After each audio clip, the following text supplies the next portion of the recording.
Why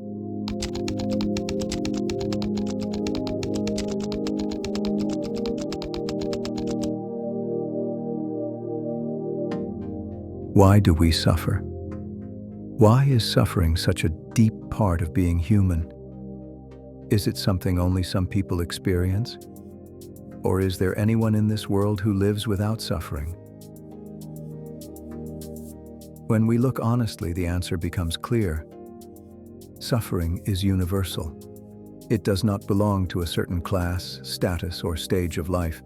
It comes to everyone, the rich and the poor, the successful and the struggling, the young and the old. Every human being carries something: pain, fear, loss, dissatisfaction, or a quiet struggle that no one else sees.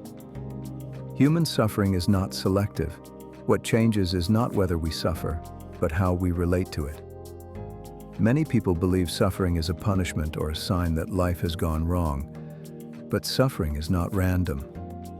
It appears when something in our life is no longer aligned, when the way we live, think, or see ourselves no longer fits who we are becoming.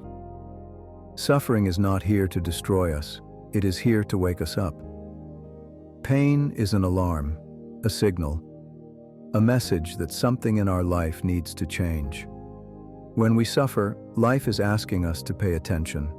This is why ignoring suffering never works. Tolerating it without awareness only makes it heavier.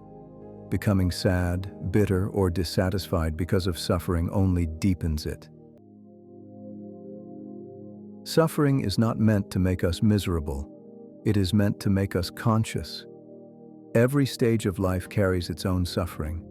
Early life struggles with confusion and insecurity. Adulthood struggles with pressure, responsibility, and comparison.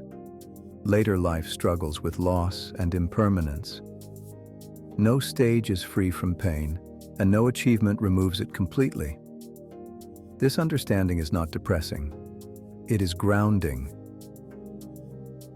When we realize that everyone is suffering in some way, pain stops feeling personal.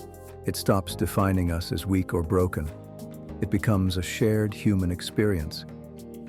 But suffering should never make us smaller. It should never turn us into someone bitter or defeated. If suffering only makes us more miserable, then we have missed its message. Suffering is not something to be tolerated. It is something to be understood. To understand suffering means to face it honestly, to feel it fully, to ask a simple but powerful question: why am I suffering right now? Not with judgment and not with blame, but with awareness.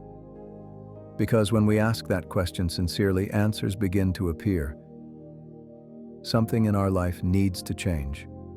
A truth we avoided, a boundary we never set, a path that no longer fits, a version of ourselves that must be left behind. This is why suffering is a force for awakening. People change when staying the same becomes more painful than moving forward.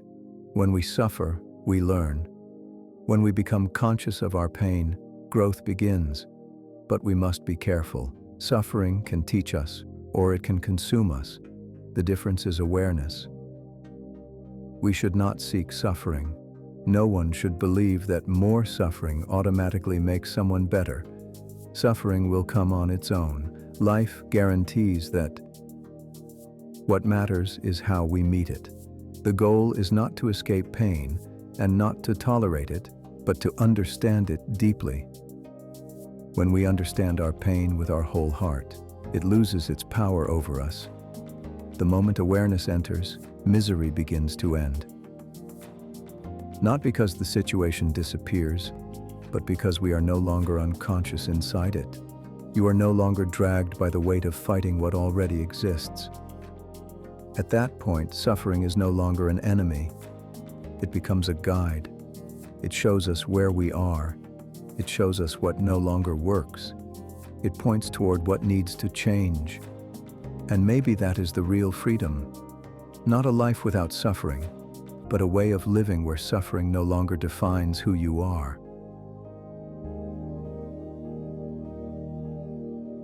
The moment you awaken to your pain, your misery is already ending. because awareness changes everything. Thank you for being present, and remember to stay aware and live consciously, because nothing changes until you become aware.